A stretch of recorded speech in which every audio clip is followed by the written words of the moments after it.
Bueno, buenas tardes. Hoy vamos a concluir el seminario. La conclusión, digamos, no va a ser como al estilo de Grothendieck, de lo que menciona que tenemos aquí en pantalla. No es un entierro, ¿cierto? Como lo menciona él, no es un entierro del seminario, sino, pues esperamos resucitar, ¿no? Descansar un poco y luego volver con más energía, ¿no? Tal vez estos meses como que ha sido muy pesado el ritmo, ¿no? Y entonces vamos a pensar cómo trabajar el próximo semestre el seminario. Tal vez cambiar un poco la estructura y pues empezar a hacer cosas nuevas, ¿no? O sea, ya estamos como leyendo, no sé, escribiendo cosas y esto, pero creo que la idea es ahora eh, discriminar algunos temas, ¿no? Separarlos y, y como que tomar un camino, ¿no? Del seminario. Entonces, por ahora, pues como que vamos a concluir hoy el seminario leyendo un poco a Grothendieck en Cosechas y Siembras y en La clave de los sueños, entendiendo un poco a Grothendieck. Hoy, antes de la grabación, pues estamos mirando partes de este texto. Una parte que nos interesa, o bueno, tal vez me interesa un poco a mí, es cuál es la relación o cuál fue la relación de Grothendieck con Jean-Pierre Serre y con Pierre Delin. O sea, cómo era, qué pasó. Él cuenta algunas cosas aquí. Eh, En realidad habla de Link como si fuera un hijo, pero un hijo como que no siguió los pasos de su padre. Entonces, como que al principio como que le agradaba bastante porque Endelín aprendía muy rápido, entendió como todo lo que tenía que saber en muy poco tiempo. Entonces, como que está complacido, por ahí menciona, sí, parece como que lo considera como un amigo, ¿sí? Igual que a Jean-Pierre Serre, ¿sí? Como alguien con quien poder hablar, pero en algún punto como que él se da cuenta que pareciera que se estaban aprovechando de él, o sea, de lo que él hacía o pensaba, y no era como una amistad, sino era como solo pues una relación profesional, ¿no? Entonces ahí, en este texto también menciona a otros estudiantes de él. Pero pues vamos a comenzar con Pierre Delin, ¿ok? Entonces, eh, habla sobre Jean-Pierre Serre en esta parte y dice, esta vez era una simple llamada a Jean-Pierre Serre. Esa conversación sin ton ni son vino a confrontarme de modo sorprendente y más allá de lo esperado, lo que apenas unos días antes acababa de explicar con detalle y de mala gana sobre el papel jugado por ser en mi entierro y sobre un secreto, un secreto consentimiento suyo, suyo con lo que pasaba justo debajo de su nariz sin que pusiera cara de ver o oler algo. También esa vez, como es debido, la conversación fue de lo más cool y amigable. Y claramente esa disposición amigable de ser para conmigo también es de lo más sincera y real. Eso no impide que esta vez haya podido ver realmente. Tenía ganas de decir, tocar ese consentimiento que terminaba de admitirme sin duda secreto, como había escrito antes, sobre todo complacido como pude ver sin posibilidad de duda. Bueno, aquí quería que leyéramos desde acá.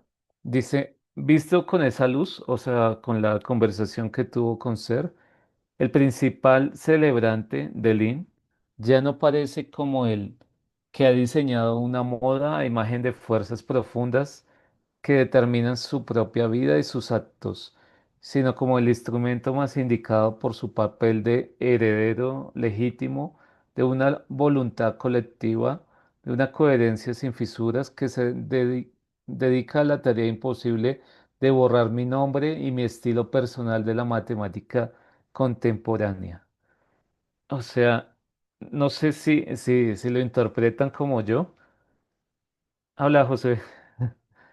Si lo interpretan como yo, esta cita está diciendo que reemplazaron a Grothendieck por Delin, ¿sí? O sea, utilizaron a Delin como para decir, bueno, Delin ahora es nuestra figura y desplazar un poco a Grothendieck. Entonces, sí, ahí dice que se dedica a la tarea imposible de borrar mi nombre y mi estilo personal de la matemática contemporánea. Y después dice, si entonces Delin me parecía como el instrumento más indicado al tiempo que el primer y principal beneficiario de una voluntad colectiva, de una coherencia sin fisuras, ahora ser me parece como la encarnación de esa misma voluntad colectiva y como el garante de su consentimiento sin reservas, un consentimiento de todos los trapicheos y estafas, incluso de las vastas operaciones de mistificación colectiva y de apropiación desvergonzada. En tanto, estas ayuden a esa tarea imposible respecto de mi modesta y difunta persona o respecto de algún otro que haya osado invocarme y pretenda, a despecho de todo ser, ser continuador de Grothendieck. Entonces, todo esto está en medio de algo que se llama el entierro. Es como una metáfora de Grothendieck sobre cómo terminó su vida académica y su vida profesional y todas las personas que lo rodearon, ¿no? Entonces, quería hacer como un cierre, pero pues este cierre parece como funesto, ¿no? De cosechas y siembras que hay. Hay varias citas o sea, Grothendieck hablando de Jean Piercer y Pierre Delin. Sí, hay bastantes cosas que podíamos mencionar. Aquí solo quería mencionar esta última. Dice, ese papel de heredero de Delin es un papel oculto, ya que ni una sola de las líneas publicadas por Delin podría hacer suponer que pudiera haber aprendido algo por mi boca, y a la vez sentido y admitido por todos con claridad. Uno de los aspectos típicos del doble juego de Delin y de su particular estilo es que haya sabido jugar con maestría, con esa ambigüedad y aprovechar las ventajas de ese papel de heredero tácito mientras rechazaba al difunto maestro y dirigía operaciones de entierro de gran envergadura. Sí, entonces en algún momento Delin pues como que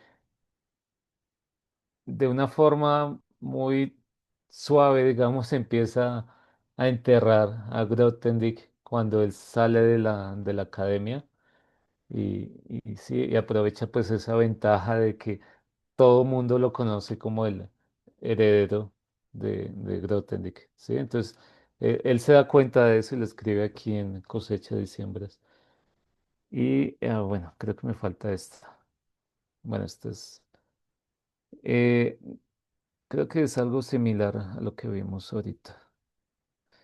Sí, o sea, habla del papel de Lin, ¿sí? Como entre todos mis alumnos, de Lin ocupó un lugar aparte sobre el que me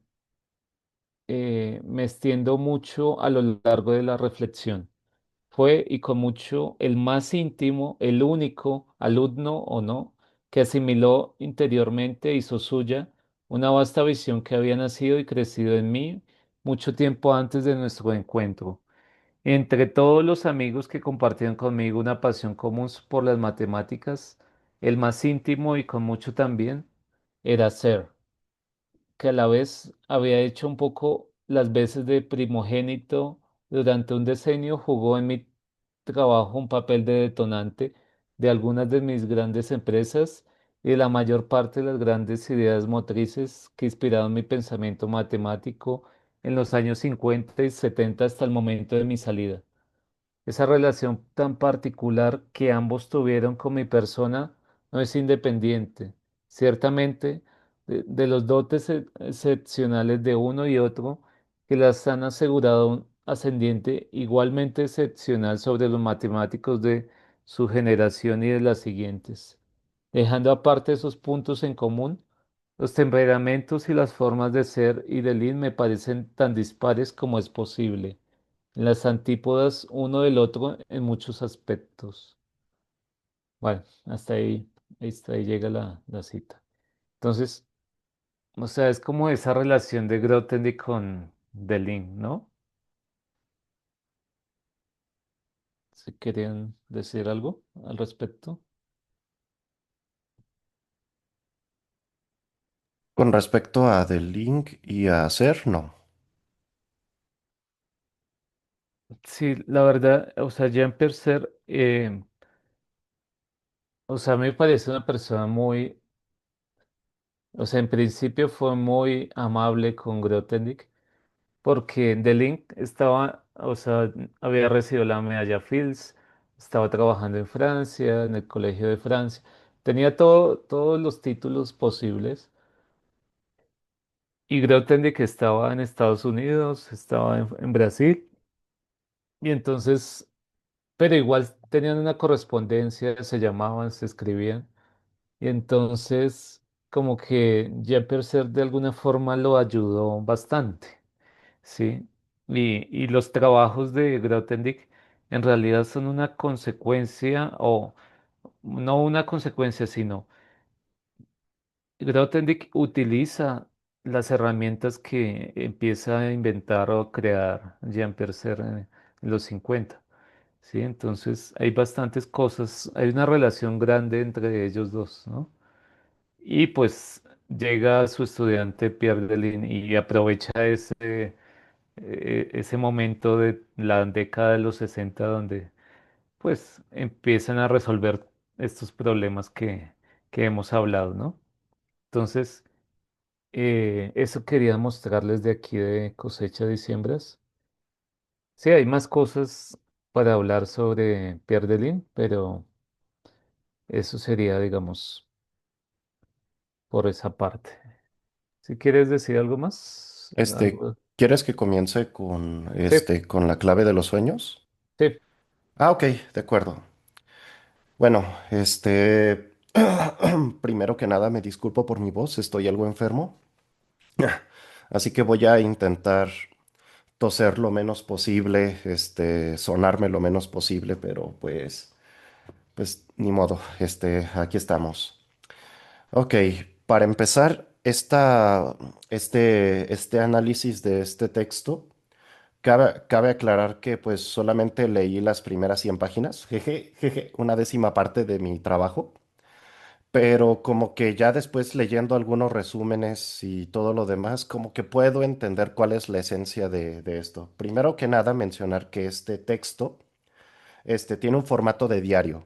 Lo que hace Grothendieck es que escribe las fechas donde va escribiendo algunas partes de esto. Es como un tipo diario de sus reflexiones acerca de dos cuestiones.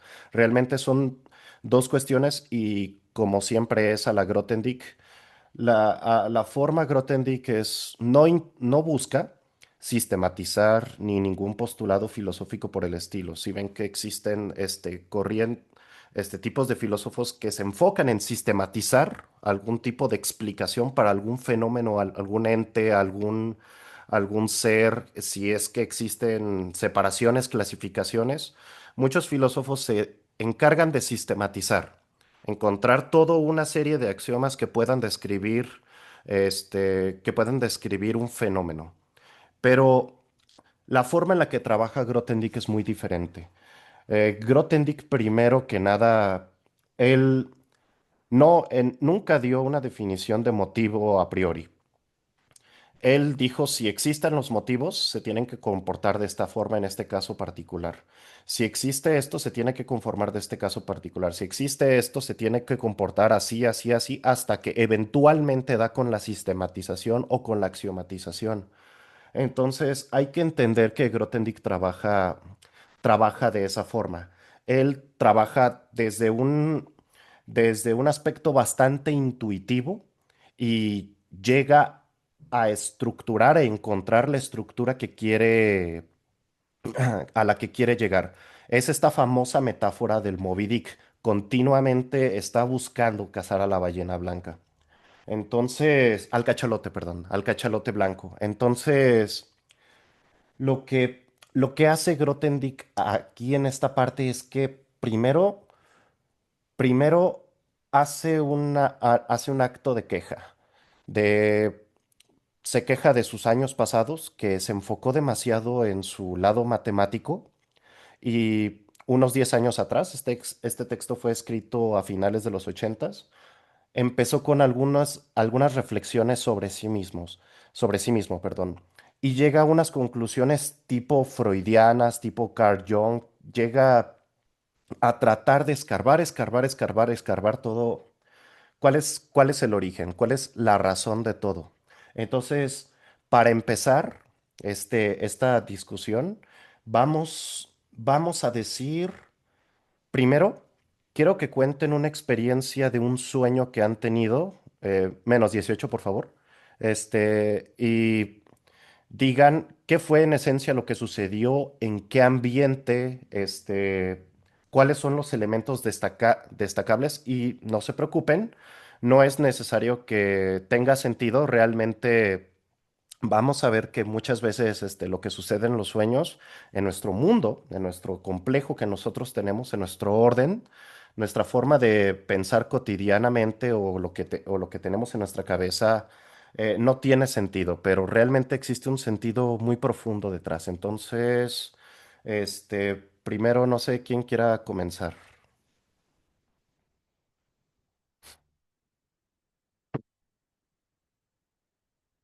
Adelante, Ernesto. Bien, ¿se me escucha? Sí, sí, te escuchamos. Muy bien. Mm, un sueño que he tenido presentemente, bueno, digo presentemente, recientemente, perdón, ah, es, estoy huyendo de algo. En esos sueños no estoy huyendo exactamente de la misma cosa. Y siempre llego a una casa que no conozco, que podría ser una amalgama de un montón de sitios que he conocido antes, pero Nefi no sé, no es un lugar en concreto. Y esa casa, curiosamente, yo nunca entro por la puerta de enfrente, sino que primero llego al techo de esa casa y desciendo. Y cada vez que visito esa casa, tiene como que cosas diferentes. En una ocasión tenía un montón de flores, en otra ocasión tenía varios pájaros de varios tipos, pericos, palomas, etcétera, etcétera. En una tercera, a veces está habitada, a veces no está habitada, a veces se me dice que puedo quedarme allí, a veces se me dice que me vaya de esa casa. Y quienes la habitan, son dos señoras de la tercera edad, mismas que no conozco, o que creo que no sé ningún símil de ninguna persona que conozco, o podría ser una amalgama de mis abuelas, o quien sea, ¿no? Y poco más es lo que puedo recordar y sí, el sueño reciente que puedo recordar ahorita. Mm. Perfecto, muchas gracias, Ernesto. ¿Alguien, ¿alguien quiere contar algún sueño? Josué, por favor. Hola, buenas tardes a todos. Eh, bueno, realmente no es muy extenso el sueño, pero es un sueño que ha ocurrido durante gran parte de mi vida. Es muy recurrente y es el hecho de que es como si estuviera cayendo en una espiral. Ese sueño es muy constante experimentarlo, como si estuviera cayendo en una espiral, digamos, un agujero negro, como una analogía, en algo que nunca llegó a tocar el fondo. Entonces, sabe, me lo he cuestionado muchas veces, pero sí, no le he encontrado sentido alguno realmente. Ya es lo que quería compartir. Muchas gracias, Josué. Este, ¿Alguien más quiere compartir algún sueño? Ah, adelante, Hugo. Sí, ok. Yo también tengo un sueño recurrente, bueno, un tipo de sueño que es estar en una situación. Normalmente me despierto en mi casa o algo así y salgo, como normalmente lo hago en la vida real, y me atropellan o llega alguien y me mata y despierto de nuevo en mi casita en la misma situación y trato de evitar que eso ocurra y vuelve a pasar y vuelve a pasar, como videojuego, no sé.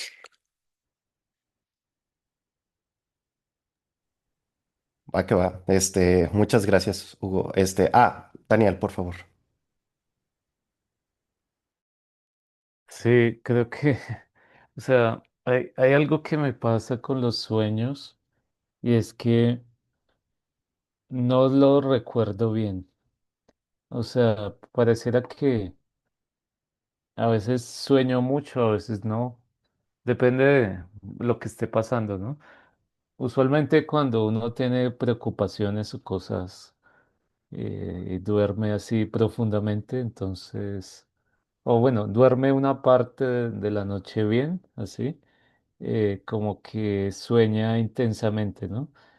Pero a mí me pasa que sí debería tener como un diario así como para despertarme y escribir los sueños, porque se me olvidan, ¿sí? Hay uno que es como frecuente, bueno, no tan frecuente, pero creo que a mucha gente le sucede. Eh, o sea, las personas sueñan con esto. Gracias, sí. Creo que mucha gente sueña. A mí me pasaba hace algunos años. Uno estaba regresando a la escuela. No sé si les ha pasado. O sea, yo ya estaba estudiando en la universidad, pero soñaba que estaba en la escuela, o sea, estaba, eh, no sé, en mi secundaria, preparatoria, ¿sí? Entonces, o sea, pero es un sueño de esos que pasan varias cosas. Tal vez tenga que ver con lo que yo siento o me preocupo o no sé. Tiene que ver con llegas tarde a clase o en alguna vez soñé como que ya tenía, no sé, 20 años y tenía que volver a la escuela otra vez o cosas así. Sí, son situaciones como que eh, estresantes, ¿no? Como un sueño donde, no sé, estás como angustiado y molesto tal vez. Y entonces esa preocupación de saber que mañana tienes que ir a la escuela y te despiertas y dices, ah, no, hoy no, o sea, recuerdo que ya tengo 30 años y no, no tengo que ir a la escuela, ¿sí? Entonces son situaciones como así. Creo que he escuchado a algunas personas que les pasa algo similar.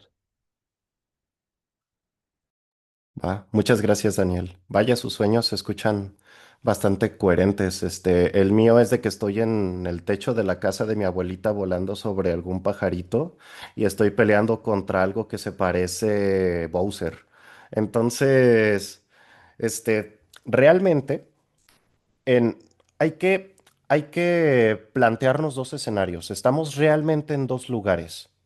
Nuestro lugar, nosotros despiertos, que piénsenlo, estamos condicionados en este espacio en el que vivimos a tener todas estas mecánicas del lenguaje, todas estas formas de hablar, todas estas formas de expresarnos o de, o de comunicarnos, siempre son condicionadas mediante un lenguaje común.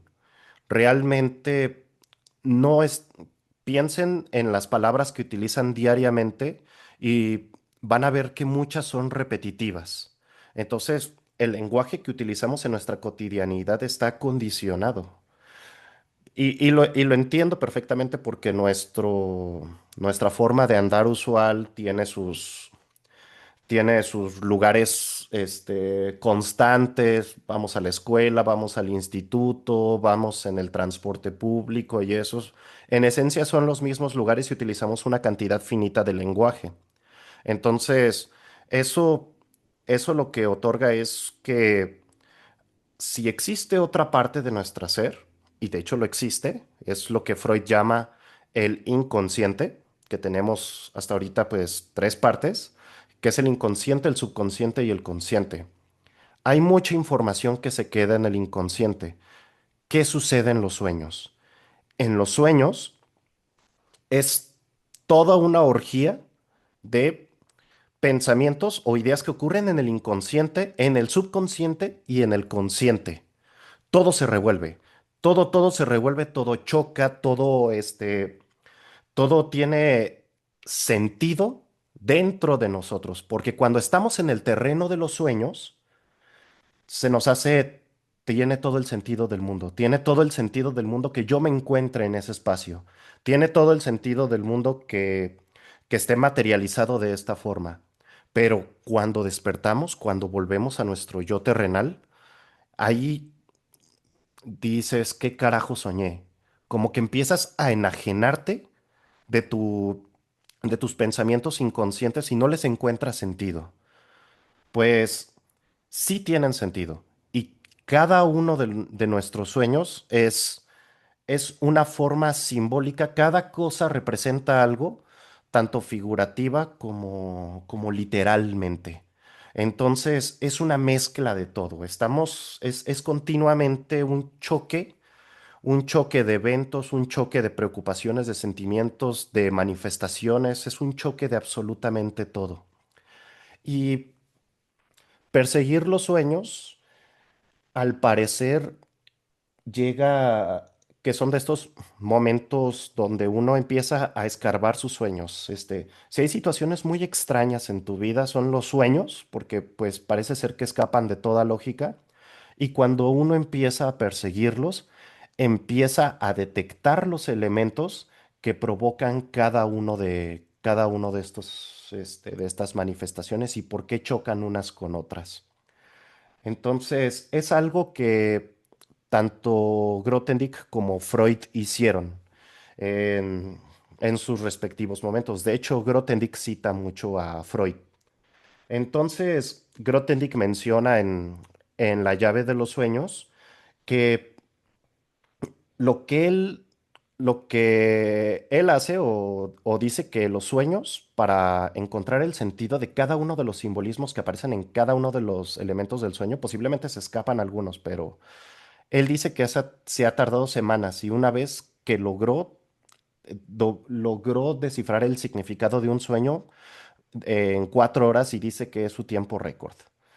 Este, y sí, si nosotros perseguimos a nuestros sueños, perseguimos qué es lo que hay detrás, qué es lo que hay detrás de los sueños, va a ser una metáfora de Moby Dick. Nosotros buscamos constantemente ese cachalote. ¿Qué es lo que hay detrás? ¿Qué es a lo que yo quiero llegar? ¿Qué es lo que llegan los límites? Permítanme usar esa palabra, límites del entendimiento, límites de lo que tiene sentido, límites del lenguaje. Porque no sé si era Derrida o era Nietzsche el que decía que fuera del lenguaje no hay nada. Podríamos confundirnos y decir, pues todo es lenguaje. No, es muy diferente. Hay cosas muy diferentes afuera del lenguaje no hay nada y todo es lenguaje. Entonces, ¿cuáles son, si nuestros lenguajes son nuestras formas de entender al mundo, qué ocurre en los límites? ¿Qué pasa cuando algo se nos escapa y parece ser que no llega, no llega, no llega, no llega? Grothendieck notó, notó un factor actor en sus sueños que lo perseguía, lo perseguía, lo perseguía y no podía encontrarlo. Y ese es el concepto que Grothendieck maneja como el soñador de sueños. Y ah, utilizando sus palabras textuales, es Dios. Yo entiendo, yo entiendo. Quizá algunos cuando ya les mencionan la palabra Dios, ya, pues ya pueden hacer cara de fuchi, una mueca extraña y yo lo entiendo. Yo lo entiendo perfectamente. A mí me pasó leyendo a Grothendieck. Pero hay que entender que este Dios que en cierto sentido lo construye Grothendieck, permítanme utilizar eso, le podemos decir el Dios de Grothendieck, es parecido a varias construcciones que se hacen en filosofía de Dios. Por ejemplo, está el Dios de Derrida, que lo que trata de hacer Derrida en algún momento es capturar la esencia de no lo sé, de el perdón absoluto, una hospitalidad incondicional o una justicia pura. Todos esos elementos que parecen ser el límite de lo conocido o de lo que los límites del lenguaje es, es Dios. ¿Por qué lo digo así? Porque si ustedes tratan de trazar una recta perfecta, no lo van a hacer, no lo van a poder hacer. ¿Por qué? Porque una recta siempre está condicionada a la superficie en la que se manejan y posiblemente va a tener algunas fisuras su superficie donde quieran trazar la recta. Ok, bueno, entonces estiro una cuerda y ya no me condiciono a una superficie. Escapo de mis condiciones. Pero el problema es que la cuerda posiblemente esté deformada, no tenga la tensión suficiente y si tú la tensas de más, eventualmente se rompe. La idea de una recta es una idea, es un constructo con base, perdón, a una idea. Entonces, la recta realmente no la podemos dibujar, nos podemos aproximar, sí, nos podemos aproximar, pero no la podemos dibujar. Es algo que está en los límites, es algo que es una idea que no vamos a poder materializar. Entonces, piénsenlo en ese sentido, que yo entiendo que quizá algunos de ustedes piensan que la justicia perfecta no puede existir, o que el perdón absoluto no puede existir, o la hospitalidad absoluta no puede existir. Piensen que existe en los límites de nuestro entendimiento. Es una idea.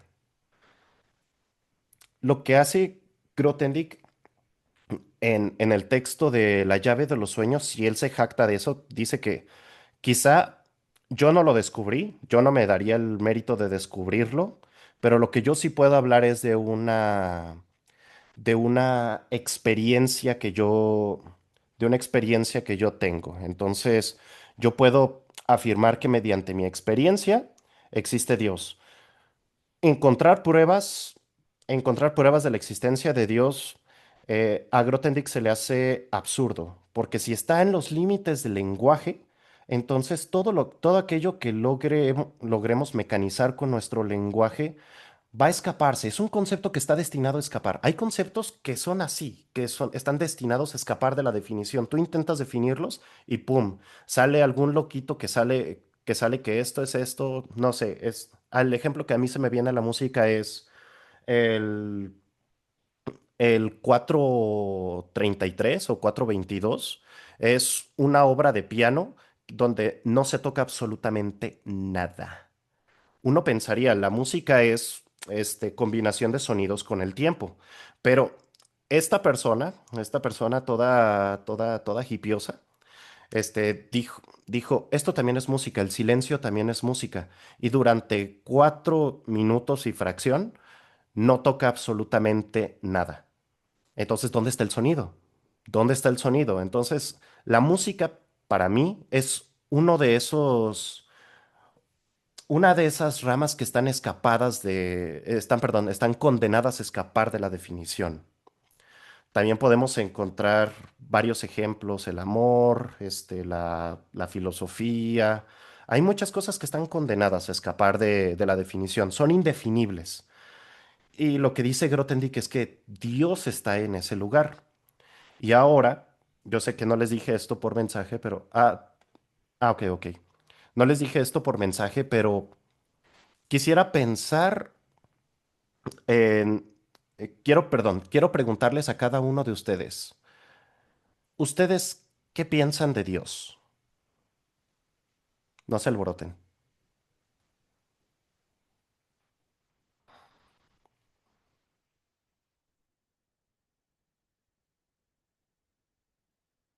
Am, ¿Alguien quiere hablar o comentar sus pensamientos al respecto? ¿O alguna intuición?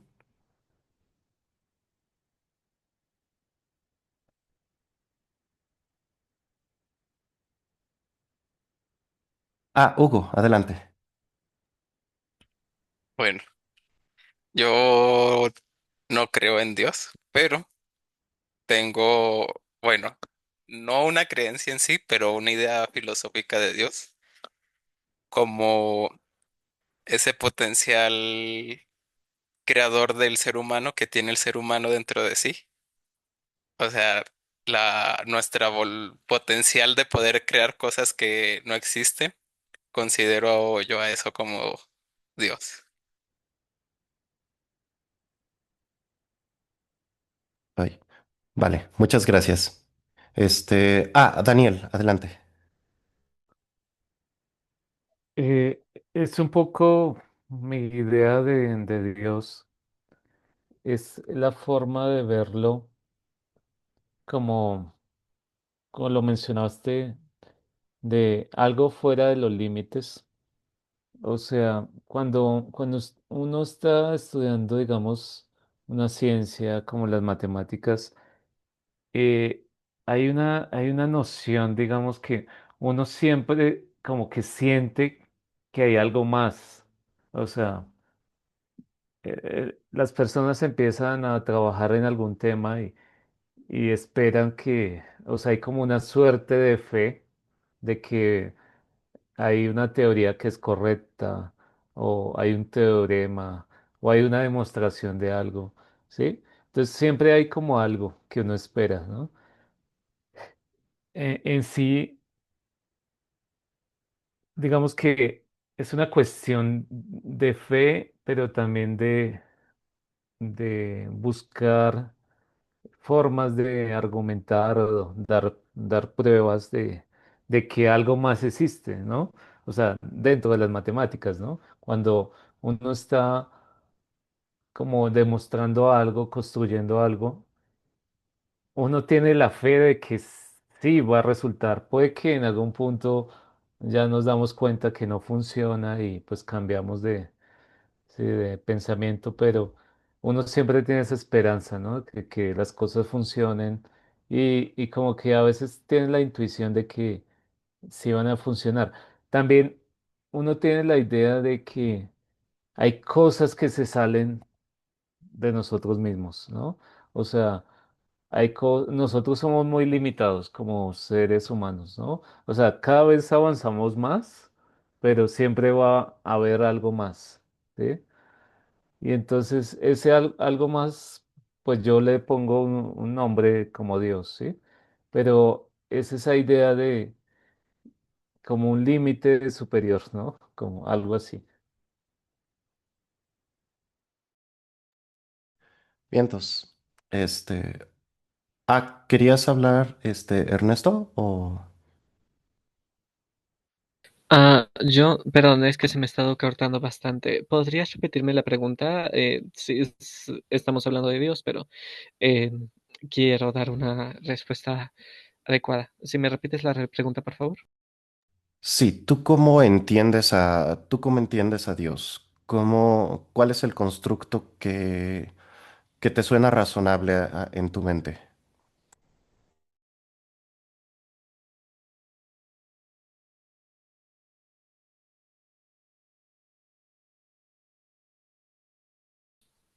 Ok.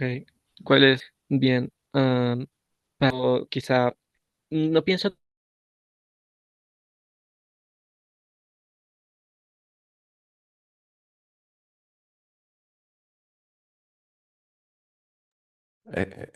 ¿También se les está cortando a los demás? El O... tema porque yo ya me he adherido a una fe, ¿no? Pero como ah, Sí, ah, ya te escucho, perdón. sí, no hay problema. Decía que yo no he pensado tanto en la idea de Dios, principalmente porque yo ya me he adherido a una religión y a una serie de prácticas, no saber el catolicismo, y digamos que como que ya doy por hecha esa idea, ¿no? Pero en torno, y yo le pienso a Dios en torno a lo que establece la Iglesia Católica. Ahora, para dar una respuesta más interesante, digamos que yo llego un poco o me convenzo un poco más de la idea de Dios a través de la filosofía y como lo pensaba en ese entonces, pues era más como una sustancia absoluta o la causa final que define Santo Tomás de Aquino, ¿no? Aquello que es sustento de todas las cosas y que te dice, vamos, que esta es la base por la cual todas las cosas llegan a ser algo y por lo cual eh,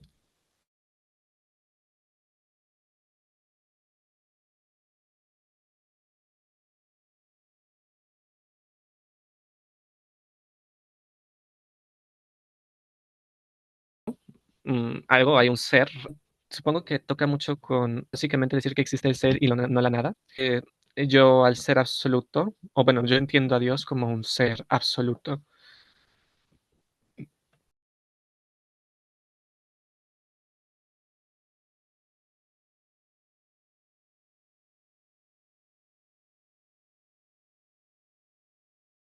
Ok, vale.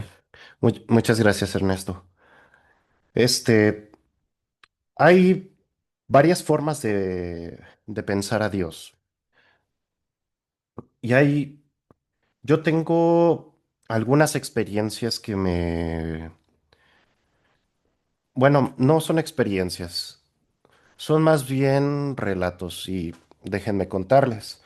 Este, mi novia, hizo una obra de teatro que se llama ¿Estarán ciegos los dioses? Y los dos protagonistas de esta obra de teatro son ciegos. Entonces, cuando hizo el estudio para hacer esta obra, le preguntó a cada una de estas personas, ¿tú cómo piensas a Dios? Y uno de ellos le dijo, yo creo que si Dios existe, está ciego. Y es algo que me vino a la mente durante un rato. Si yo pudiera retratar en una pintura, en algo plástico, lo que podemos entender con nuestra relación con Dios es mirar un espejo hacia el cielo. Como que, ¿por qué, por qué cada uno de estos elementos? Bueno, primero, un espejo en el cielo, ya como que tendríamos como una visión, medio distorsionada de nosotros, porque en cierto sentido el cielo está lejos de nosotros y lo estamos mirando hacia arriba y no hacia abajo porque nos estamos en cierto sentido despegando de nuestros pies. Entonces, en esa metáfora podemos encontrar todos estos elementos que podemos describir como Dios. A mí no se me hace casualidad que el Dios de varias religiones son proyecciones de una cierta etnia. El, el Jesucristo es un Dios europeo y tiene simbolismos europeos. Aquí en México tenemos el caso de la Virgen de Guadalupe que tiene tez morena. Entonces, como que siempre buscamos que Dios o los dioses sean a nuestra imagen, sea una una forma, una sublimación de nosotros, un super yo. Entonces, en cierto sentido, el Dios nosotros lo construimos. Eso es, lo construimos y muchas veces, este, nos dan una narrativa y va, eso es lo que es y ya, pero hay algunos otros dioses que se moldean mucho hacia ti. Tal es el caso de las energías. Cuando te dicen es que tú tienes energía esta, energía aquella, energía aquella, energía aquella, es un tipo de Dios, pero está moldeada hacia tu forma. Entonces yo considero que ese tipo de creencias han ganado terreno por el hecho de que están moldeadas hacia ti, porque este, para mí es muy difícil identificarme con Krishna, por decir un ejemplo. Entonces, si yo buscara mis dioses, yo los buscaría a algo que se parecieran a mí. Eso, ese es el detalle. Grothendieck llegó a reflexionar tanto de sus sueños que dijo que debe haber algún arquitecto que diseñe los sueños. Debe, debe haber algún arquitecto que trate de hablar mediante tus sueños, que diseñe en cierto sentido tu sueño. Porque la pregunta natural de por qué las cosas son así y no diferente. ¿Por qué, por qué es lo que es? ¿Por qué tuve que tener este sueño y no pude tener otro sueño diferente? Entonces, Grothendieck lo que hace alrededor de este diario es que va encontrando una respuesta. Debe haber algún soñador de sueños. Utiliza mucho la palabra Dios porque creo que es la palabra que se acerca al concepto, que se acerca más al concepto que él trata de buscar. Pero no hay que entender, no hay que entender al dios de Grothendieck como un dios que tiene simbolismos. Si hay algo que tiene Grothendieck es que él continuamente busca la libertad. Entonces, ¿cuál era su método de poder sistematizar las matemáticas en particular? Era sucumbirte a una experiencia inductiva, mediante varios ejemplos y todo eso, y luego encuentra al Moby Dick, encuentra un, un constructo general que describa cada uno de estos fenómenos que ocurren. Como que en cierto sentido estamos encontrando una gavilla, estamos encontrando un as, estamos viendo que mediante este as plegado, perdón, este espacio plegado, tenemos el despliegue que son las proyecciones de todo. Muy a la filosofía de Grothendieck, él entendía a Dios como este espacio base, como es el diseñador de todos nuestros sueños, en donde uno tiene una voz interna que lo va guiando. No sé si esta experiencia les ha pasado a ustedes, pero yo he resuelto problemas en mis sueños. No sé si les ha pasado este cliché que sueñas con un problema y y lo resuelves, lo demuestras y inmediatamente vas, despiertas, saca tu cuaderno y escribes la solución. No sé si esa experiencia les ha pasado a ustedes.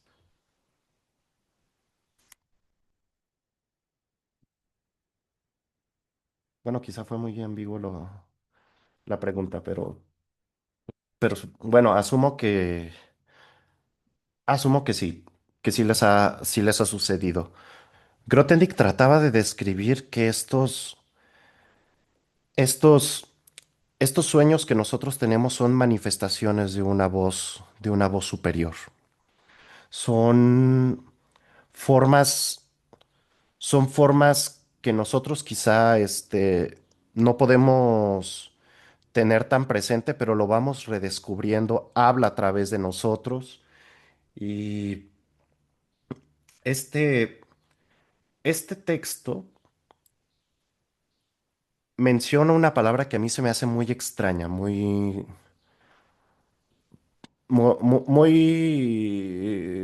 no sé, como que nunca había dimensionado esta parte. El hecho de que hay un yo espiritual. Hay un yo espiritual que nosotros lo cuidamos, lo alimentamos, cuidamos esa salud y todo eso. Grothendieck se dio cuenta que que él había descuidado su parte espiritual durante toda su vida. Y por lo general lo que buscó en estos últimos años es que pudo encontrar, este, extrapolar su forma de trabajar, muy a la de Haces, muy a la de Gavillas, en un terreno espiritual. Si ustedes se fijan en la clave de los sueños, este, él evita tener todo tipo de lenguaje matemático, como que es un fantasma del cual busca escapar. Sin embargo, ese fantasma lo persigue, porque ese fantasma surge cuando él hace continuas referencias a cosechas y siembras. Entonces, sí, parece ser que Grothendieck trata de escapar de su lado matemático. Quiere replicar la estructura que él pulió que fue la marca de toda su vida, encontrar haces, encontrar gavillas, encontrar todo eso, pero logró extrapolar todo eso a un ámbito espiritual. Es muy extraño que perdón. Es muy extraño que algo puramente, algo que salió de las matemáticas, para las matemáticas, se llegue a meter en el lado espiritual, que llegue a generalizar algo tan íntimo, tan nuestro como lo que son nuestros sueños, algo que ese es ese lado tabú que parece ser que nunca lo tocamos, ese lado del cual no estamos acostumbrados a hablar porque nuestro lenguaje, como lo mencioné al inicio, no tiene en su presencia los sueños. Por lo general no hablamos de nuestros sueños. Sí, hablamos de anoche soñé raro, pero hasta ahí. No exploramos más allá del sueño. ¿Qué lleva más allá del sueño? A mí me parece impresionante cómo es que Grothendieck llega a tomar esa forma de trabajar, porque la clave de los sueños está escrita en forma de diario.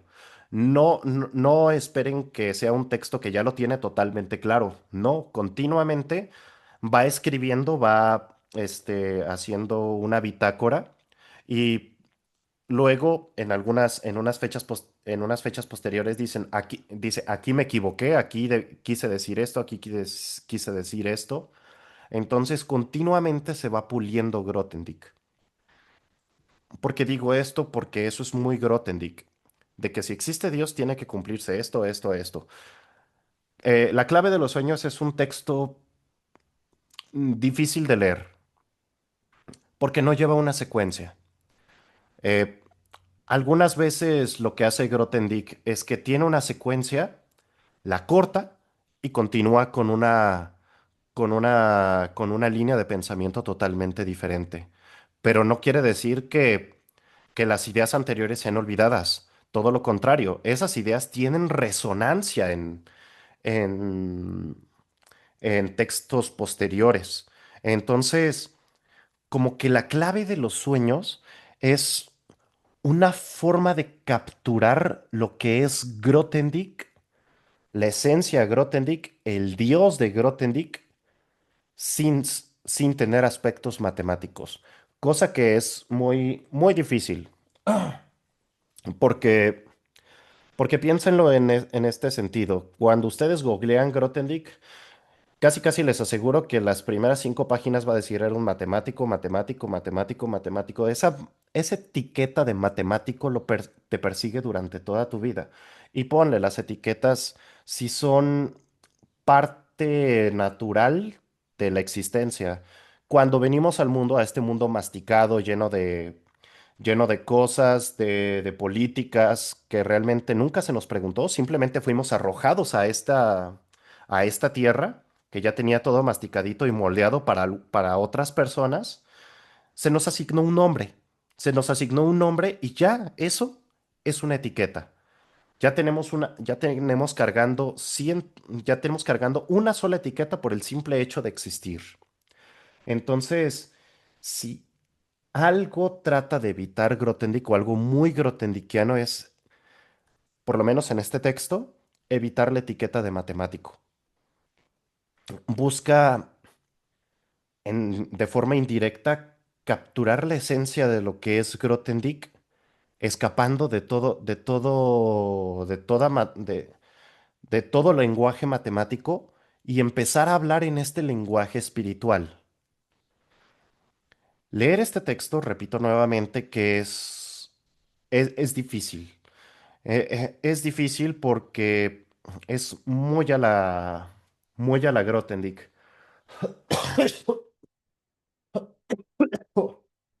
Ay, este, Daniel, perdón, ¿puedes hablar en lo que recupero mi voz un poquito?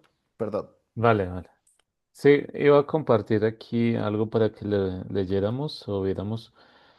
Ahorita recordando un poco lo que menciona Ismael de Dios es el soñador. Sí, este es un capítulo de la clave de los sueños. Hay varias cosas que aparecen ahí. Habla de cómo él ve a Dios, ¿sí? Cómo él piensa a Dios. Voy a mostrar aquí adelante. A ver, dice, ¿dónde está? Aquí. Se habla de, em, a ver, ¿dónde está? Creo que de aquí. Es esto. Em, Vamos a leer este pedazo, este párrafo. O sea, dice, sin embargo, no rechazo esas expresiones locura o increíble, pero cierto, que ayer llegaron a mi pluma con la fuerza de la evidencia. Y no es como alguien pudiera creer para adelantarme las previsibles reacciones del lector, sino que más bien es un grito de alegría, de exultación, la alegría de una buena nueva, tan inaudita. Después de todo, que todavía mi alma es demasiado limitada para contenerla, mi espíritu demasiado palurdo para captarla en todo su alcance. Pues a fin de cuentas, Dios, ayer ya intenté decirlo mal que bien, Él no es un cualquiera, no es un vago César o Carlomagno o Napoleón, que viniera cada noche a dárselas de listo en nuestros sueños, para pasmarnos o dejarnos con la boca abierta.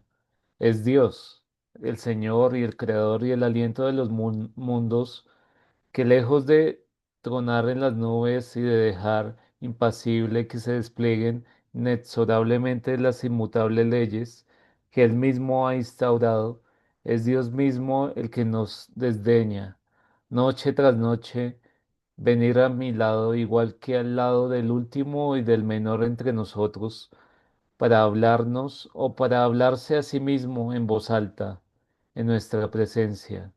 Y si y si él te habla también a ti, o si él se habla de modo que tú le escuches y como solo él sabe hablar, no es de la lluvia, ni del tiempo, ni de los destinos del mundo, sino de ti, de lo que él habla, de lo más secreto, lo más escondido que hay en ti, las cosas más flagrantes y que tú te ocultas a ti mismo, igual que las más delicadas que ningún ojo humano podría desvelar. Eres libre de escuchar, si lo juzgas oportuno, y seguramente si escuchas con todo tu corazón y con toda tu alma, no será en vano. Sí, entonces me parece, o sea, una experiencia de Grothendieck. O sea, todo como mencionan las palabras, por ejemplo, o sea, sí, mencionando que Dios es el que está hablando en voz alta y es el que vemos o escuchamos o sentimos en nuestros sueños, ¿no? Sí. Entonces, vuelve y repite otras cosas aquí. Entonces, él le pone el título de El soñador, ¿no? Dios es el soñador. En los capítulos antes hablaba de un soñador, pero entonces en este capítulo dice explícitamente, Dios es el soñador, ¿sí? Y aquí más adelante, a ver, creo que más antes. O sea, al principio del capítulo menciona, a ver, creo que es acá, eh, aquí, dice, em, o sea, es un poco lo que yo estaba mencionando de, o sea, dice, ese sentido omnipresente, a la vez simple e inagotable, evidente e insondable, cercano como una madre o como la amada, e infinitamente más vasto que el vasto universo es Dios. O sea, está tratando de dar una definición suya de Dios, ¿no? ¿Sí? Y dice, y Dios es para mí el nombre, perdón, que damos al alma del universo, al soplo creador que sondea y conoce y anima y que crea y recrea el mundo en todo momento. Él es lo que es infinitamente, indescindiblemente cercano a cada uno de nosotros en particular. Y a la vez, Él es lo menos personal, lo más universal. Sí, entonces, o sea, sí, está dando su definición o lo que Él considera que es Dios, ¿no? Sí, entonces, o sea, cada uno pues tiene su interpretación, pero pues esto es lo que dice Grothendieck, sí, sobre Dios, el soñador, ¿no? O sea, aquí menciona más cosas sobre, eh, dice aquí, a ver, aquí, dice, cierto es que hubiera podido, incluso hubiera debido descubrirlo desde hace 4 o 5 años, cuando el soñador en persona empezó a aparecer en alguno de mis sueños. Estaba muy cerca, eso es seguro, verdaderamente casi me quemaba. Sí, entonces él menciona que como que sentía una presencia o sentía que como alguien estaba ahí en sus sueños, ¿no? A ver, ¿qué más mencionaba? Si quieres hablar algo más, Isma. Sí, era... sí, ya, muchas gracias. Este, sí, hay que pensar que los sueños son como un as o una gavilla. Nosotros somos nuestro espacio base y el despliegue de construcción o como le quieran llamar, este, de nosotros mismos se nos ve presentado en los sueños. Toda la información implícita que tenemos dentro de nosotros se nos es presentada en los sueños. Toda la información que es inconsciente, toda la información que es subconsciente, consciente. En los sueños ocurre una conjunción de absolutamente todo. Y como que los sueños, siento que Grothendieck lo veía como es nuestro as, nuestra gavilla manifestándose. Y lo que, lo que notó Grothendieck es que para él en particular había un tipo as de ases o gavilla de gavillas. Entonces, ese espacio base, esa gavilla, ese as, él lo trata de visualizar como le quiere poner el nombre de Dios. Y continuamente menciona que se le presenta, se le es presentado que muchos de los problemas que ha resuelto fue gracias a Dios y como que es un ejercicio interesante. Grothendieck aquí, en, en la clave de los sueños, hace una, hace una propuesta interesante a mi punto de ver, mi punto de vista, perdón, que es, ¿qué tal si tú exploras tu creatividad a través de los sueños? Explora tus sueños y qué tal si mediante eso desarrollas tu creatividad. Si muchos de los problemas se te son resueltos mediante tus sueños, explora lo que sucede en tus sueños. Y es una forma de explorar tus despliegues. Y lo que propone Grothendieck en, creo que es la parte 4, él propone, ¿qué tal si el pensamiento matemático, el pensamiento creativo, el pensamiento artístico, se puede explorar todo eso mediante tus sueños? Está, está extraña esta forma de verlo porque usualmente el trabajo creativo o el pensamiento matemático, pues siento que lo desarrollamos naturalmente, pero nunca abordamos, ¿verdad? Nunca abordamos cómo es que podemos construirlo, cómo podemos poder construir, este, construir las ideas. Porque en cierto sentido hay que pensar, nosotros somos matemáticos, ¿verdad? Asumo que todos somos matemáticos. Este, nosotros somos matemáticos que hacen matemática o las matemáticas nos hacen a nosotros. Es, es una pregunta. ¿Nosotros las hacemos o ellas nos hacen a nosotros? Entonces, si ustedes son de la idea de pensar que las matemáticas son un lenguaje, un género literario, entonces sería más en el sentido de que nosotros nos expresamos nosotros mismos mediante la matemática. Es nuestra forma de poder expresar lo que existe dentro de nosotros, pero ¿podremos expresarnos a través del descubrir nuestros sueños? Ahí entra una cuestión, ¿sí? Y lo último que quería mencionar, Daniel, perdón, ¿puedo compartir pantalla?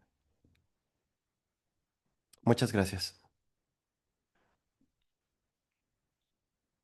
De acuerdo. Este es el libro de Salamea y hay una parte, las primeras cuatro partes del texto hablan de cómo... Ernesto, por favor.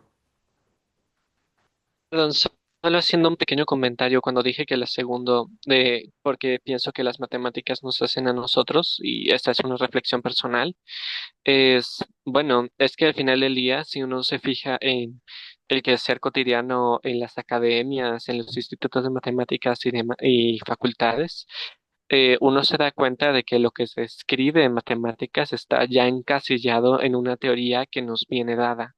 Vamos, bueno, no yo, un profesor de mi facultad puede ponerse a escribir en torno a qué le gusta, análisis matemático, y escribe análisis matemático dentro de la teoría de espacios de Banach, y pues como que su aportación es ver un corolario o ver un teorema que nadie había logrado resolver y encontrar el método dentro de una teoría ya preestablecida y con unas ideas ya preestablecidas donde la originalidad a veces puede ser desbordante o a veces puede ser mínima, pero no es, vamos, no es nada que extraordinario en la mayoría de las veces. Es raro, me parece que es raro lo primero de que haya matemáticos, bueno, que haya gente que escriba matemáticas en lugar de que la matemática los escriba a ellos.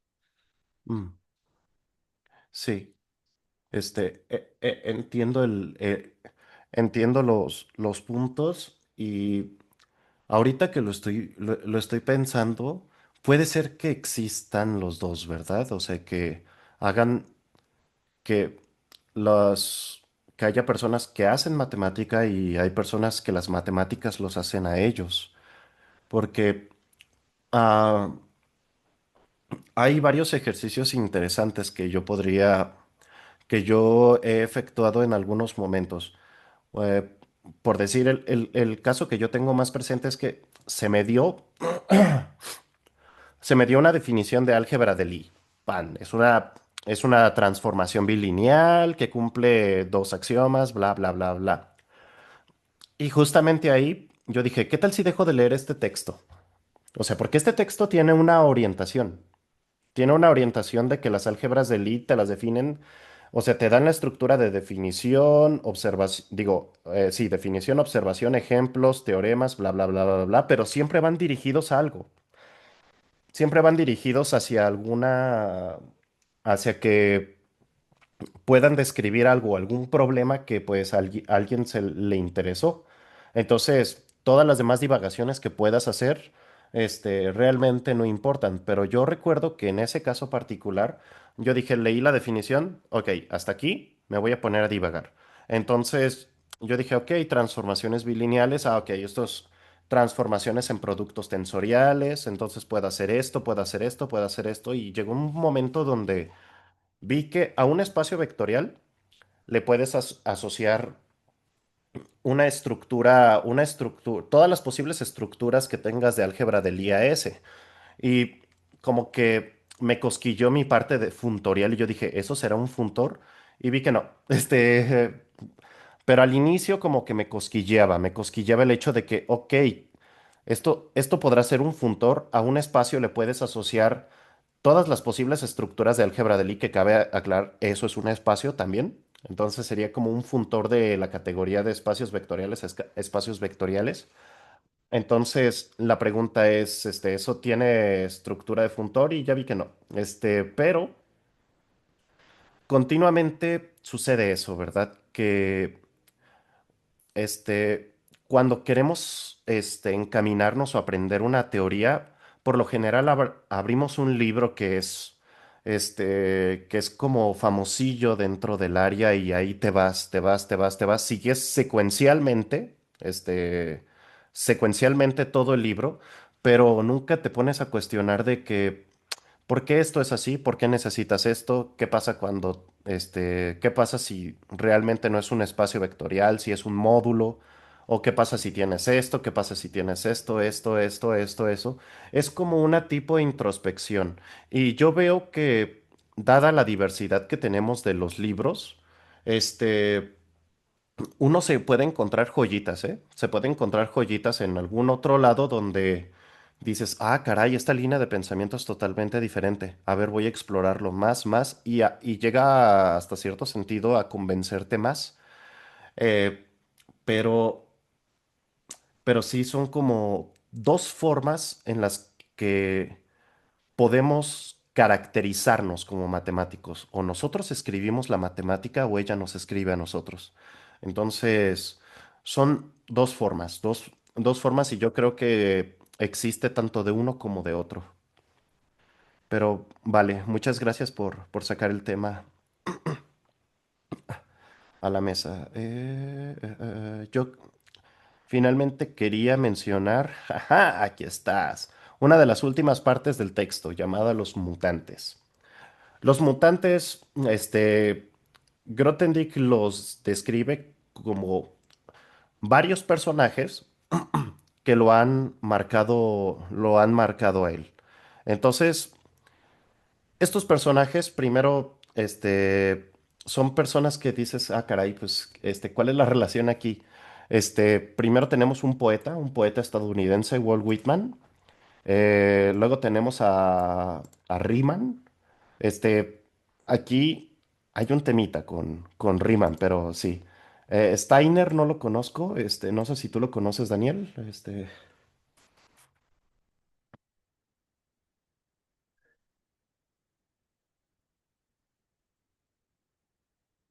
Ok. Este, Está Darwin, ¿cómo no? Y, y Freud. Entonces, a estos personajes les llama los mutantes, Grothendieck, porque en cierto sentido tomó, tomó algo De su lado, es para crecer espiritualmente, de su lado espiritual, sus grandes maestros espirituales, Grothendieck toma estos 5 personajes. Y Grothendieck destaca mucho una obra. Ay, perdónenme, me voy a sonar tantito.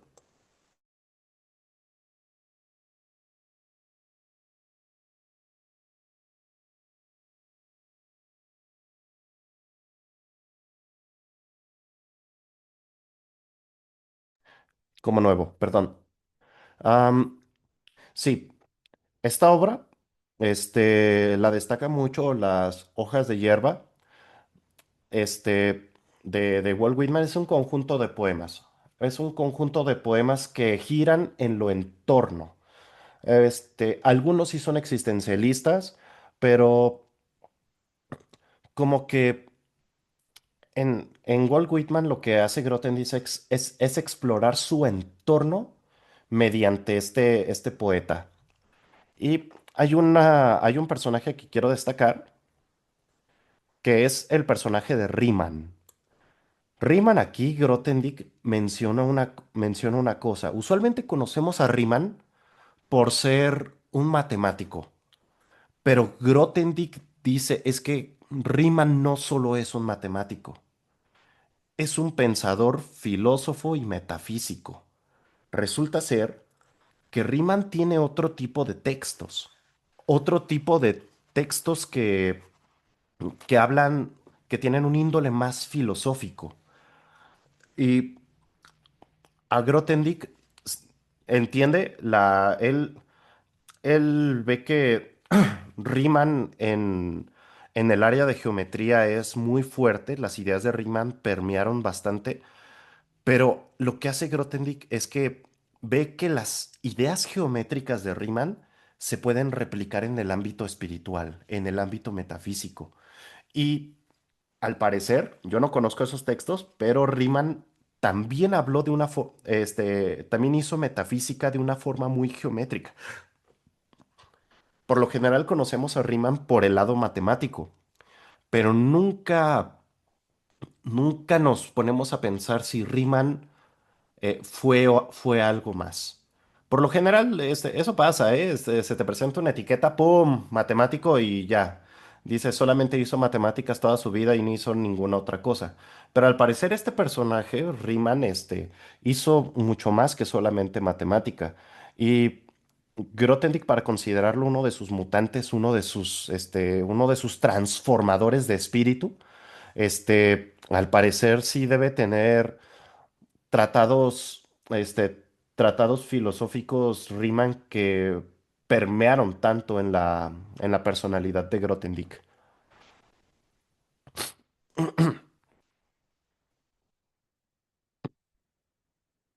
Steiner, al parecer, un filósofo y pedagogo alemán, pero la verdad desconozco de Steiner. Adelante, Ernesto, sí. Sí, aquí quisiera hacer un comentario de algo que habíamos mencionado anteriormente. Me parece interesante porque habíamos dicho que Grothendieck no era mucho de leer, pero no, vamos, no es que Grothendieck no haya leído nada, claramente leyó a estos autores y se interesó en mucho. Vamos, los estamos poniendo como básicamente, o Grothendieck los más bien los pone como algo así como sus guías espirituales, si estoy entendiendo. Eso me parece interesante porque también demuestra cómo Grothendieck no es alguien que se apegue en ningún momento a los cánones. Si uno se pusiera a pensar en metafísica, si uno se pusiera a pensar en filosofía y demás, pues los nombres en los que primero pensaría y las fuentes a las que primero iría serían cosas como, yo qué sé, Platón, Aristóteles, más psicológico, pues Nietzsche, sí, Freud, pero Freud, no, vamos, aparece casi, yo siento que se aparece por accidente, porque es el nombre por antonomasia para hablar de los sueños, sí, pero no es el único que ha hablado de los sueños. Podría haber aparecido Lacan, si me apuras, no sé. Sí, no, vamos, Grothendieck no hace como un erudito como Sí, como cualquier otro erudito que dice, pues, ¿cuáles son los grandes autores para hablar de los sueños? Pues están Freud, está Lacan, está quizá Foucault, no sé. No, Jung, ¿cómo? Jung, el alumno de Freud. Sí, sí, claro, claro. Jung, sí. Y o por lo menos, no sabemos, bueno, no me consta si lo haya leído o no. Eh, y esto también parece muy interesante porque precisamente va con una corriente, digámoslo, punk, anarquista dentro de la filosofía, que es decir, bueno, es que no se necesita de los grandes autores para hacer filosofía en ningún aspecto, basta con que hacer claras las ideas que uno tiene. Y Grothendieck aquí, de una u otra forma, y hace un esfuerzo de plasmar sus ideas y no sé si, claro, bueno, no sé si con qué intención escribía La clave de los sueños y para publicarlo, ¿no? Pero por lo menos sí hacía un trabajo de, si no sistematizarlo, por lo menos de hacerlo claro, que quede un registro. Sí, originalmente la llave de los sueños no pensaba, se escribió pensando no ser como un diario personal, no necesariamente para ser publicada, pero ya después, Grothendieck pensó de que pues podría ser publicado. Eventualmente eso pasa con Grothendieck en esta clase de textos. Lo que se me hace genial de este texto es que vemos el proceso de Grothendieck de escribir unos 5 o 10 páginas al día y, y va capturando el proceso de cómo piensa Grothendieck. Primero Grothendieck, hay momentos donde Grothendieck se va de lleno y hace como 30 páginas al día, pero este, en textos posteriores va reflexionando y dice, ay, creo que aquí me equivoqué tantito. Entonces, en cierto sentido, sí hay tachones dentro de la clave de los sueños y nosotros con esto podemos ver lo que este texto es Grothendieck en el lado espiritual. Y pues sí, tiene mayor influencia. A mí se me hace muy extraño que sea, bueno, ahorita vuelvo con Darwin, que, que uno de los mutantes sea Freud, porque pues Freud sí tiene un análisis exhaustivo de sus sueños, sí encuentra algunas explicaciones. Creo que llegó a sistematizar en cierta medida lo que sucede dentro de sus sueños, pero si hay alguien que, que se va mucho más lejos que Freud, y no sé por qué Grothendieck no lo tiene tan presente, sería Jung, Carl Jung, el alumno de Freud, que lo que hizo fue tomar, tomarlo de Freud y llevarlo muchísimo más para allá, para el terreno metafísico, para el terreno, incluso creo que también esotérico, ¿eh? Pero Pero sí, Jung, Freud le dijo a Jung, nah, tú estás loco, pero porque su pensamiento divergía. Pero puedo entender que el análisis de Jung de los sueños y el de Freud, pues tengan algo parecido. Entonces, en este rubro, que el sexto, ¿sí es el sexto? Ah, caray, yo creí que había dicho cinco. El sexto haya sido Freud.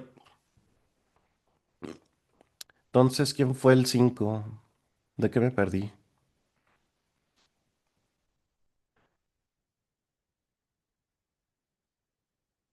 no hay quinto, ¿verdad? Se le fue un typo a Salamea.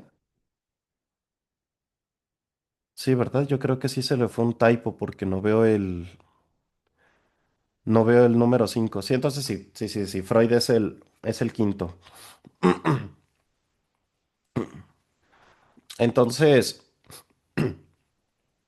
¿qué le resuena a Freud de Darwin? Es qué lugar ocupamos dentro del mundo que nos rodea. Las ideas de, las ideas de Darwin, más que hacer algún tipo de tratado, eh, de tratado biológico es preguntarnos qué es la vida. ¿Qué es la vida? ¿Cómo se define? ¿Cuáles son los elementos? ¿Hasta dónde llega la vida? ¿Cuáles son los límites de lo que define la vida?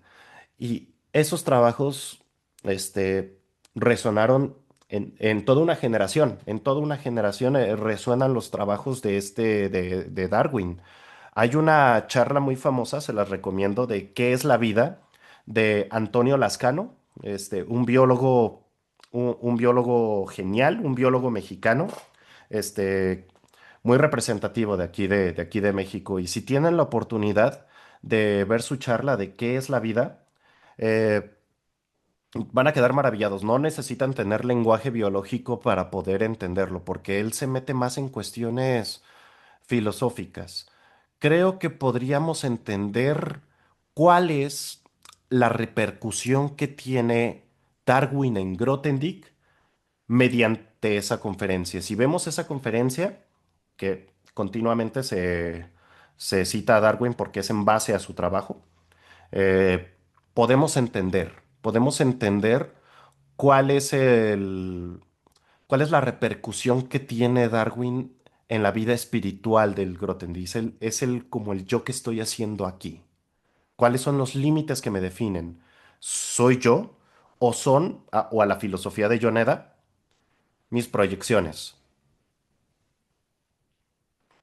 Entonces, sí, eso es lo que quería mencionar acerca de esta parte, esta parte que menciona Grothendieck esta parte, perdón, de cosechas y siembras, perdón, sí, esta parte de la llave de los sueños con respecto a los mutantes. Otra cosa, otra cosa que quiero destacar en este texto. Este texto, si bien lo quería hacer independiente, Grothendieck no puede escaparse de cosechas y siembras. En cosechas y siembras podemos encontrar la primera introspección de Grothendieck de su labor matemático. Empieza a verse a sí mismo y a verse a sí mismo y lo que tiene lo que tiene su trabajo. En la llave de los sueños, explora más su lado espiritual y, y continuamente está citando a cosechas y siembras. Cosechas y siembras parece ser que si tienes que leerte tienes que leer cosechas y siembras. No creo que sea tan así, porque pues uno puede sacar las citas exactas, porque no creo que este tipo de textos sean pensados como para leerse continuamente. También el hecho de que tengan una estructura de diario hace pensar de que que puede ser progresivo. Puedes empezar a leerlo, te sales un rato, ves cosechas y siembras o haces otra cosa, lo retomas y ya puedes seguir. Yo entiendo que hay algunos temas que sí están, que dependen de los primeros, de la primera vez que se mencionan esos temas. Pero pues, bueno, también aquí Grothendieck, este... tu, tu, tu, tu, tu, tu, tu, tu, tu, tu, tu, tu, tu, tu, tu. Sí, es que escribe mucho Salamea de esto y creo que va a ser difícil que yo lo encuentre aquí. Ok, bueno, lo que hace, lo que hace Grothendieck también en estos textos es una crítica que se le hace a la comunidad matemática. Si ustedes vieron el último video que se tiene de las reflexiones acerca de los talentos matemáticos del curso de Salamea, es el último video de la lista de reproducción. Ahí podrán encontrar como una tipo crítica que se le hace a la academia. Y yo siento que esa crítica Salamea la extrajo de la clave de los sueños. En en la clave de los sueños menciona tal crítica, menciona que no le está gustando hacia dónde está yendo la matemática actual, no le está gustando eso de que seamos, como quien dice, y utilizando el término de chavos de ahorita, migajeros. este, no les gusta no le agrada que seamos migajeros y que solamente estemos, sacando resultaditos, que únicamente nos dediquemos a dar migajas. Migajas de trabajos matemáticos, eso realmente no tiene repercusión. Y yo puedo entender el por qué. Pocas veces surge movimientos dentro de la matemática, como lo es las matemáticas condensadas, de Peter Scholzen. Eh, Muy pocas veces suceden esa clase de movimientos, que alguien dicen, oigan, exploremos esta vía. Parece ser que este, puede ser una vía muy interesante para poder ver a las matemáticas, una perspectiva de poder ver a las matemáticas. Pero muchas veces ocurren que tú trabajas, tú tienes un asesor, te vas con el grupito de amigos de tu asesor, escuchas los problemas que tiene cada uno, los colaboras y les ayudas a resolver sus respectivos problemas. Te haces popular dentro de esa comunidad. Y después de que te haces popular, en esa comunidad, te vas a otra comunidad y buscas ser popular allá. Y así, así, así, así continuamente, hasta que ya eres popular, ahora sí puedes, inventarte las teorías que tú quieras. Usualmente, Peter Scholzen siguió ese camino ninja. Se hizo popular y eventualmente dijo, ¿sabes qué? Pues esto de las matemáticas condensadas está chido. Vamos a llevarlo a cabo. Pero si Peter Schulze no hubiera elegido este camino ninja de volverse popular y hubiera dicho matemáticas condensadas, nadie le hubiera seguido el paso. Porque desgraciadamente tienes que volverte popular entre círculos muy selectos para, para que puedas ser escuchado. Eso es una realidad, es uno de los golpes de realidad que uno tiene cuando se adentra a esto. Hay un proceso, perdón, una iteración natural que uno tiene cuando se mete en algo. Hay una primera etapa que yo le llamo la etapa de encanto, y luego la segunda etapa es la etapa de desencanto. Es como de que, genial, me metí a la escuela, voy a estudiar esto, voy a estudiar aquello, aquello, porque están estas personas especialistas.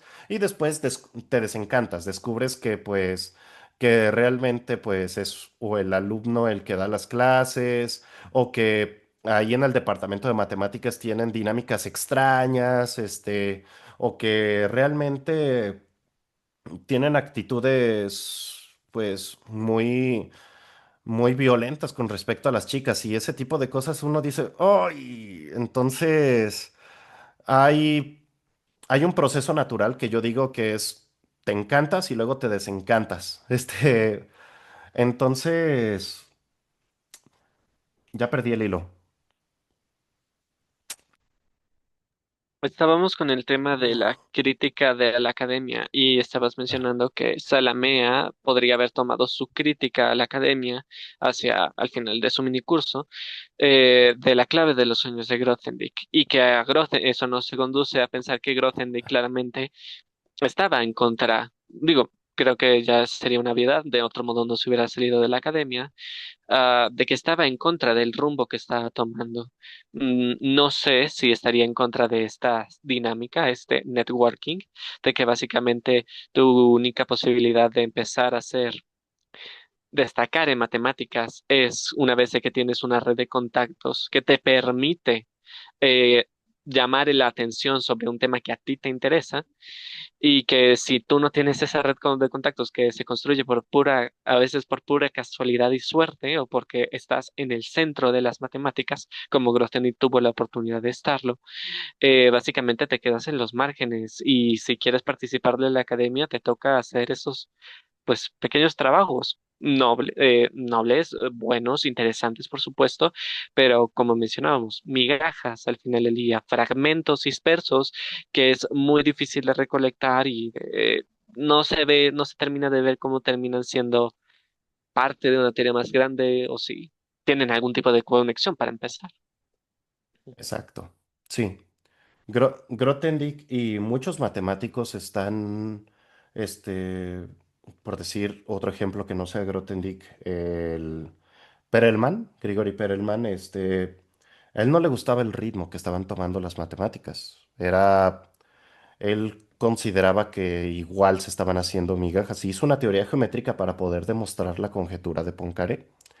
Y pues él se desencantó y esto fue como, esta teoría geométrica fue su proyecto de vida y realmente se fue de la academia. Bueno, realmente no lo sé. Realmente no lo sé. Hasta donde yo tengo entendido, también es un personaje enigmático del que nadie sabe qué onda. Pero, este, usualmente esa crítica es presente en la clave de los sueños y en cosechas y siembras. Eh, y para mencionarla dos veces, supongo que Grothendieck en cierto sentido estaba o bien preocupado o bien estaba molesto del rumbo que estaban tomando las matemáticas. Y pues en cierto sentido, pues tenía razón, ¿no? El hecho de que el único boom que ha existido después de la teoría geométrica de Perelman ha sido las matemáticas condensadas, por lo menos del que yo conozco, ¿ok? Del que yo conozco, son como unos 20 años de diferencia, o quizá menos, pero es mucho tiempo, mucho, mucho tiempo para la matemática, mucho, mucho, mucho, porque si, si nos ponemos a pensar, recuerdo que había hasta finales del hasta finales del siglo XIX, principios del siglo XX, se decía que toda la matemática podía caber en 80 tomos, en 80 libros, en 80 enciclopedias. Y después, solamente en el siglo XX, al parecer son más de 10.000. Entonces, en el siglo XX, en 100 años, hemos hecho tantas matemáticas, hemos hecho tanto, tanto, tanto. Si me preguntan a mí, yo creo que ya no pueden existir los matemáticos universales. Eso se quedó en el pasado. Yo creo que ya no, eso de que comprendas hasta los confines de cada rama, hasta saberte todo a detalle de cada rama, siento que ya es imposible, imposible. Ya no, yo creo que ya se acabaron los matemáticos universales. ¿Qué podemos hacer? Redes de colaboración.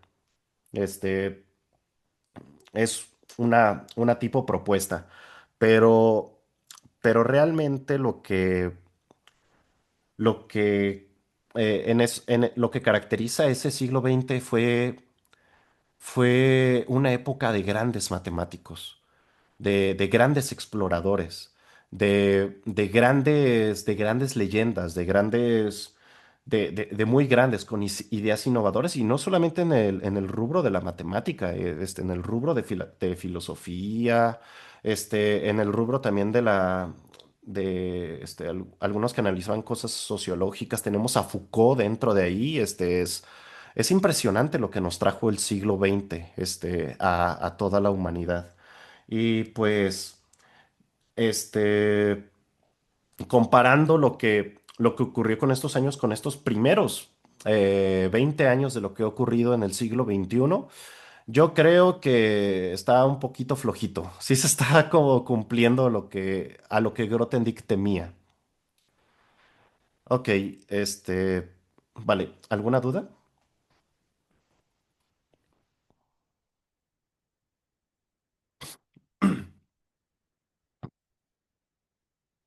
Ok, bueno, esto es lo que les quería compartir de mi lectura de la llave de los sueños.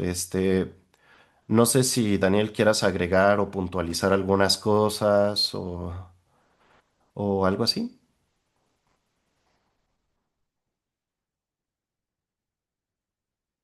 Daniel, achis, achis. ¿Qué pachú?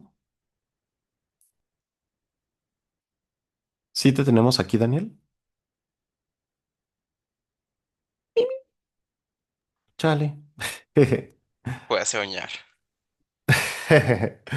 Ok, ok. Bueno, quiero escucharlos a ustedes. ¿Quieren puntualizar algo? Que escarbemos algo lo más a profundidad. Quiero saber, su opinión. Por favor. ¿Sí? Sí, Bueno, a claro. mí nada más estaba checando el audio. Se me ocurrió, o sea, bueno, para variar y para el hartazgo de todos. Inteligencia artificial. Hacer Mm, esta red de colaboración entre matemáticos, pero enlazarnos con algo que pueda leer estos 10.000 tomos, 100.000 tomos y pueda decir, ah, esto se parece a esto o esto puede tener relación con esto. Quizá no sea muy perfecta, pero 10.000 tomos no creo que un humano pueda tenerlo al momento y todo al mismo tiempo. sí, parece ser que el próximo matemático universal va a ser la inteligencia artificial. Sí, parece ser que va a ser esta gran mente colectiva a la cual hemos alimentado con muchos, muchos, muchos, muchos datos. Y eventualmente se va a perfeccionar. Estas herramientas, tienen son herramientas. Son herramientas. Para mí es como una tipo revolución industrial la que estamos viviendo. Este, por lo general, ahorita como que hay más gente quejándose, ¿verdad? De la inteligencia artificial. Pero es porque las cosas cambian por el simple hecho de que las herramientas se crean para destruir industrias. Y ahorita la industria que quiere abolir las inteligencias artificiales es la industria de creación de contenido audiovisual. Ya salieron los primeros dos, o sea, antes sí afectaban a creadores independientes y nadie le hacía totalmente caso hasta que llegaron a tocar a enfadar a dos empresas gigantes, a dos industrias, perdón, sí, a dos empresas gigantes que es Disney y Universal. Entonces ahí ya empezaron a meter mil y un, ¿cómo se llama? Demandas y toda la cosa, pero pues yo digo, pues si sale una nueva herramienta, pues es natural que venga a destruir industrias. Siempre que tenemos herramientas nuevas, y lo podemos ver también en Grothendieck, herramientas nuevas vienen a destruir industrias. Es lo que pasa, es algo totalmente natural. El hecho de que nosotros abordamos la parte de vida de Grothendieck conocida como el revolucionario es porque la forma de trabajar y la forma de entender la forma de entender, perdón, de Grothendieck, que fue incorporar y explotar, bueno, no incorporar, ya se tenía el concepto de haces y gavillas, ya se tenía eso, pero lo que hizo Grothendieck fue que lo explotó a más no poder y eso vino a generar una revolución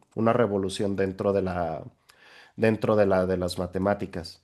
Entonces, ¿qué, que esta nueva herramienta vino a abolir unas industrias ya establecidas? Porque pues hubo y hay gente que no quiere utilizar el lenguaje de esquemas. Hay gente que sigue aferrado al lenguaje de geometría algebraica clásica, como el que estudiaban los italianos, y no quieren incorporar en su lenguaje el término funtor, el término gavilla o as, o esquema.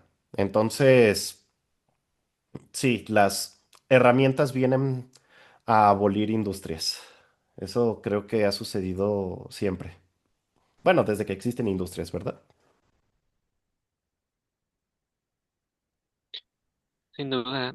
Am, para no desviarnos, vamos, hablando de, va a seguir con el tema de la industria y mencionar que aquí habría que recordar a un poeta francés, Baudelaire, específicamente. Baudelaire habla de un tema que después vamos a ver más detallado en Schopenhauer con la idea de angustia. Pero a ver, ¿de qué habla Baudelaire? Baudelaire vive el cambio más fuerte de la revolución industrial, a saber, se ubica en la segunda revolución industrial, donde ya no es solo que tengamos una máquina de vapor, sino de que se están empezando los proyectos de construir trenes, tenemos el telar, la industria del telar viene a dominar todo, las minas de carbón empiezan a hacerse cada vez más y más grandes, se empiezan, se empiezan a hacer las urbes más grandes y demás. Eso hay que pensar que es un cambio dramático. Pero en serio dramático. Nosotros no nos podemos hacer una idea. Estamos viendo los atisbos de una sociedad que deja de ser casi 100% rural, con apenas una gran ciudad donde realmente, vamos, hay que pensar que el París del siglo XVII es un país donde solo hay el que está el castillo del rey de Francia y nada más. No hay una corte al lado de él. Eso va a ser bastante posterior. Y la idea de una urbanización para los del siglo XVIII, principios del XIX, es simplemente apabullante. El mundo avanza, Inglaterra se vuelve cada vez más grande, explora los mares, empiezan a construirse buques de guerra, etcétera, etcétera. Y el mundo de atrás, que conocía a los juglares, que conocía las historias de la abuela, que conocía, etcétera, etcétera, poco a poco, vamos, eso ya se va a ver mucho más radicalmente en el siglo XX, pero en el siglo XVIII, XIX ya se empieza a ver cómo esas cosas se empiezan a cambiar y los valores también cambian. Baudelaire condensa todo eso en su poesía. Pero no me quiero desviar demasiado del tema Grothendieck. Y algo aquí que me gustaría resaltar es la escuela que lo siguió. No he podido investigar mucho al respecto, solo siempre recuerdo como tres países, a saber, Japón, Estados Unidos, Rusia, y no menciono Francia porque Francia, al contrario, como hemos venido diciendo, no tiene demasiado interés en todo esto. No, vamos, no estamos viendo, acabamos de leer precisamente cómo se sintió Grothendieck que fue reemplazado de algún modo por Delin. Así que si queremos ver en dónde repercutió la escuela, sería en estas otras partes del mundo. Repito, no sé mucho más, salvo que solo se me ocurre el ejemplo de Bobotsky, que es el que primero se me viene a la cabeza con la teoría motópica de tipos. No he investigado mucho de teoría motópica de tipos, así que no puedo decir mucho. Pero yo quisiera, volviendo al tema herramientas, yo mencionaría, por ejemplo, que esto ha repercutido también en cosas muchísimo más prácticas. Por ejemplo, en una clase que me dieron el día de hoy, hacia el final de la clase estábamos viendo límites, colímites, coproductos y demás. Se mencionó que, bueno, da la casualidad que uno puede pensar las bases de datos, así las tablas, como objetos dentro de una categoría y los morfismos como subtablas. Y no es esto trivial porque con eso podemos dar algoritmos que no solo manejan estas bases de datos, sino que también tienen la virtud de optimizarlas y encontrar toda la información posible, ¿no?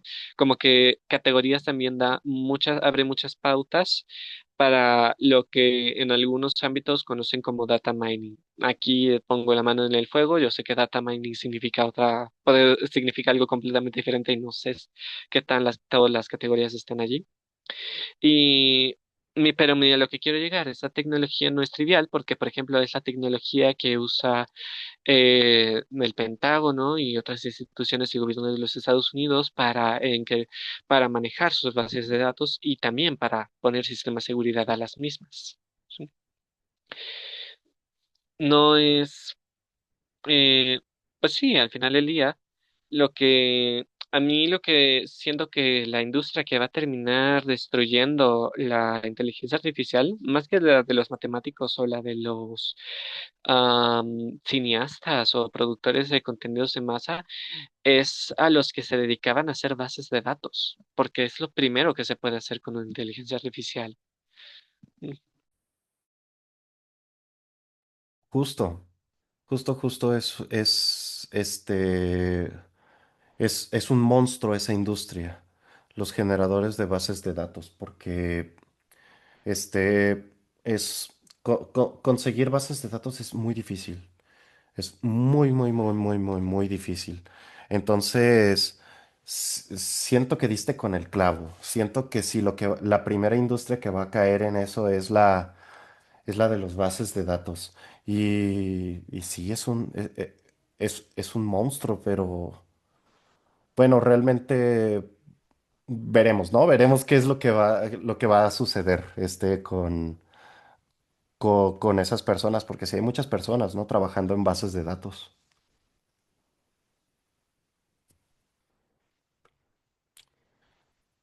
Uy, bueno, este, voy a preguntar, Daniel, si estás aquí.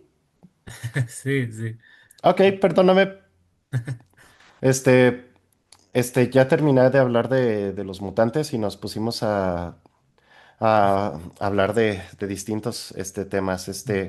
Yo con el tema de los mutantes concluyo mi este mini análisis chiquito de lo que es la clave de los sueños. No sé si quieras agregar algo acerca o destacar algo que te No, de. no, o sea, a mí me impacta mucho lo que está ahí que compartiste. El deísmo, ¿no? El deísmo un poco, o sea, lo que Ujú. menciona ahí Salamea. Eh, o sea, Grothendieck después del tiempo se da cuenta, sí, o sea, rescata esa idea de Dios, ¿no? Em, o sea que la forma en que lo reconoce es en la forma en que actúa en los sueños, ¿no? De Grothendieck.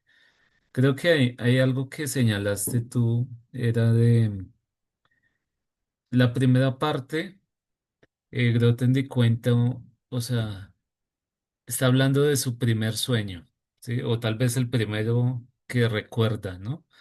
Sí, y es una bonita como historia, ¿no? O sea, yo quisiera como ya concluir un poco esto de la clave de los sueños es, es, es importante pensar en los sueños, ¿no? Tal vez no como la interpretación de los sueños, sino eh, el motivo de por qué soñamos algo, ¿cierto? Tal vez soñamos con lugares que no conocemos, con personas que no hemos visto, o, o tal vez sí la hemos visto, pero no somos conscientes, ¿no? ¿Cierto? Tal vez están en lo que se llama ese subconsciente, ¿no? Esas personas, esos lugares, no sé, o esas acciones que queremos hacer, o cosas como que nos dan miedo, ¿no? También pueden ser. Entonces, todos esos sentimientos como que parecieran que no son parte de nosotros, sino están fuera de nosotros, ¿no? Que llegan a nosotros, ¿sí? Entonces, a mí me gusta esa idea que da Grothendieck como esa imagen, el alma del universo, ¿no? Que es lo que menciona él. Entonces, sí, gracias a todos por acompañarnos estos días. Entonces, quisiéramos, yo creo que ya concluir el seminario por primera parte del año, Primera parte, ¿cierto? sí. Y esperarlos en la segunda parte, yo creo que hasta agosto vamos a regresar, ¿cierto? Tal vez la S- primera semana de agosto. Sí, sí, supongo que la primera semana de agosto, ahí es, bueno, luego veo, es que la primera semana de agosto voy a estar en Guadalajara, creo. Mm, Entonces, pues voy a ver. Sí, listo. veremos porque nos queda una pendiente, la discusión acerca del coronel Lágrimas. Sí. Entonces, yo siento que teniendo presente la clave de los sueños, yo siento que el Coronel Lágrima sería el meta del meta del meta del meta, el meta del meta. Sí, o sea, si, si esto lo consideran algo abstracto, la clave de los sueños o un análisis demasiado exhaustivo, el Coronel Lágrimas es algo que parece divagaciones de un loquito. Pero créanme, vale la pena. Jeje. Sí, yo creo que es una buena recomendación para todos en sus vacaciones si pueden leerlo. Entonces, sí, esperemos que tal vez podemos empezar con eso, ¿no? la Sí, conversación. sí, podemos Mm, comenzar con eso, sí. Me vale. agrada.